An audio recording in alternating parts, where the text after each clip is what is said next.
തൃശൂർ കുന്നംകുളം സിന്ധു കൊലപാതകത്തിൽ പ്രതിയുമായുള്ള തെളിവെടുപ്പിനിടെ സംഘർഷം. പ്രതി കണ്ണനെ ബന്ധുക്കളും നാട്ടുകാരും കയ്യേറ്റം ചെയ്യാൻ ശ്രമിച്ചു. ഇന്നലെ രാത്രിയാണ് മോഷണ ശ്രമത്തിനിടെ കണ്ണൻ സിന്ധുവിനെ കഴുത്തറുത്ത് കൊലപ്പെടുത്തിയത്.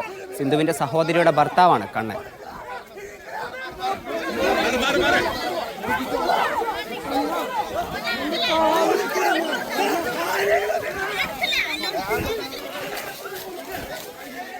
വിവരങ്ങളുമായി കെ അഖിൽ ചേരുന്നു. അഖിൽ, തെളിവെടുപ്പ് ഇപ്പോൾ പൂർത്തിയായിട്ടുണ്ടോ?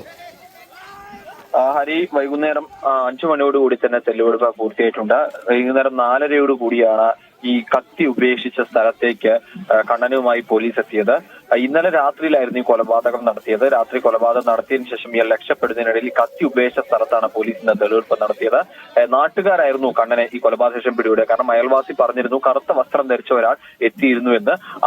അത് കേന്ദ്രീകരിച്ച് നാട്ടുകാർ നടത്തിയ പരിശോധനയിലാണ് ഈ കണ്ണനെ പിടികൂടുന്നതും കണ്ണനിൽ നിന്നും സ്വർണം കണ്ടെത്തുന്നതും തുടർന്ന് പോലീസിനെ ഏൽപ്പിക്കുകയായിരുന്നു. ഈ സിന്ധുവിന്റെ ബന്ധു കൂടിയാണ്, സഹോദരിയുടെ ഭർത്താവ് കൂടിയാണ് ഈ കൊലപാതകിയായിട്ടുള്ള കണ്ണൻ എന്ന് പറയുന്നത്. ഈ മോഷണത്തിനിടയിലാണ് ഈ കൊലപാതകം നടത്തിയത്.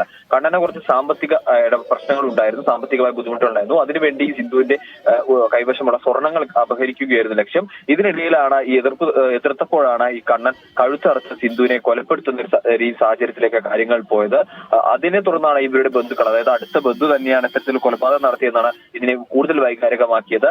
നാട്ടുകാരും അതുപോലെ തന്നെ ബന്ധുക്കളും ചേർന്ന് ഈ കണ്ണനെ തെളിവെടുപ്പിനായി കൊണ്ടുവന്ന കണ്ണനെ നേരെ ആക്രമിച്ച് അസഭ്യം പറയുകയും ഒപ്പം തന്നെ കണ്ണനെ കൈകാര്യം ചെയ്യാൻ ശ്രമിക്കുകയും ചെയ്തത്. പക്ഷേ പോലീസ് ഇടപെട്ട് ഉടൻ തന്നെ കണ്ണനെ അവിടെ നിന്നും മാറ്റി സ്റ്റേഷനിലേക്ക് കൊണ്ടുപോവുകയാണ് ഉണ്ടായത്. ഹരി, ശരി.